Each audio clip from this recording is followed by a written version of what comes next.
Alors, ce qui est intéressant, c'est au cours de cette décennie 2010, c'est l'idée du paradoxe. La Chine, en 2010, apparaissait comme la superpuissance après la crise financière qui avait frappé le monde. Elle semblait être la seule à s'en être sortie, une croissance économique encore très importante, et puis une image de, encore une fois, superpuissance incontournable. Un président, Xi Jinping, qui est arrivé au pouvoir en 2012, mais dont on a tout de suite dit qu'il était le plus puissant que la Chine avait connu depuis le président Mao. Donc une image vraiment de puissance incontournable, à quoi il fallait ajouter aussi tous les projets de route de la soie qui ont pris de l'ampleur, que ce soit vers l'Asie centrale et l'Asie du Sud-Est, mais ensuite l'Arctique, le Pacifique, l'Afrique, l'Europe. Donc vraiment une puissance en train de dominer le monde et qui s'était elle-même persuadée d'ailleurs que ça y est, la puissance chinoise était de retour à l'égal presque de la puissance américaine. À la fin des années 2010, on a une autre image en fait. Bien sûr, la Chine est encore une très grande puissance. Bien sûr, elle est encore source d'opportunités. C'est la première puissance commerciale dans le monde, par exemple. Elle est numéro 2 derrière les États-Unis comme puissance économique. Mais elle fait face à des problèmes qui sont de plus en plus visibles. Des problèmes économiques. On a une croissance qui aujourd'hui est sous 6%. Ce sont les chiffres officiels. Et ça n'est pas suffisant pour un pays qui reste un pays paradoxalement en développement, avec des besoins sociaux énormes, le vieillissement de la population, les questions environnementales. C'est aussi un pays qui fait face à une fronde très grave à Hong Kong et qui donc remet en question cette idée de un pays, deux systèmes qui devait permettre de réunifier la Chine avec Hong Kong, mais aussi avec Taïwan. On voit que le mouvement indépendantiste à Taïwan, avec la présidente Tsai Ing-wen, a plutôt tendance à se renforcer.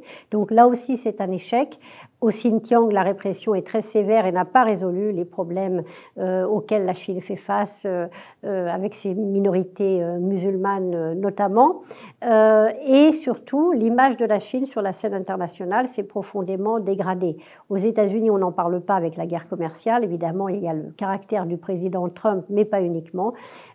Tout d'un coup, le monde attend de la Chine qu'elle, entre guillemets, délivre sur ce qui avait été une promesse, l'entrée à l'OMC, la réforme du système, l'intégration au système mondial selon les normes du système libéral international. Et ça ne s'est pas produit. En fait, on voit que la Chine a réformé pour survivre, préserver le maintien du système politique tel qu'il existe, et qu'on arrive progressivement à une sorte d'entonnoir où soit on devient de plus en plus fermé, le contrôle s'est renforcé aussi sur Internet, sur les intellectuels, et on risque les blocages, des blocages qui pèseront encore plus sur la croissance. Soit on accepte l'évolution, mais c'est vrai qu'on peut aboutir aussi là à une sorte de changement ou d'évolution du régime politique dont le pouvoir actuel ne veut pas.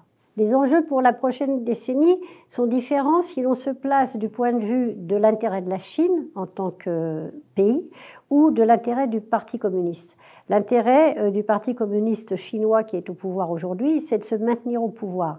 Donc les choix qu'il va faire sont des choix tactiques ou stratégiques qui sont effectués en fonction de ce qui lui semble être le plus utile ou le plus efficace pour se maintenir au pouvoir. Ça peut être la manière forte, ça peut être au contraire le choix des réformes, mais la priorité, c'est le maintien au pouvoir. C'est vraiment la mission première, et c'est de cette mission dont découle d'ailleurs à une période les réformes économiques et l'ouverture, à d'autres périodes en revanche une volonté de refermement, mais il faut bien voir que c'est le premier motif. Évidemment, les enjeux pour la Chine et l'intérêt principal pour la Chine en tant que pays, ce serait de réussir progressivement, d'une manière beaucoup plus harmonieuse, son intégration, y compris économique, au système mondial, en respectant les règles internationales, y compris celles de l'UNCLOS, le droit de la mer, les règles de l'OMC mieux adaptées.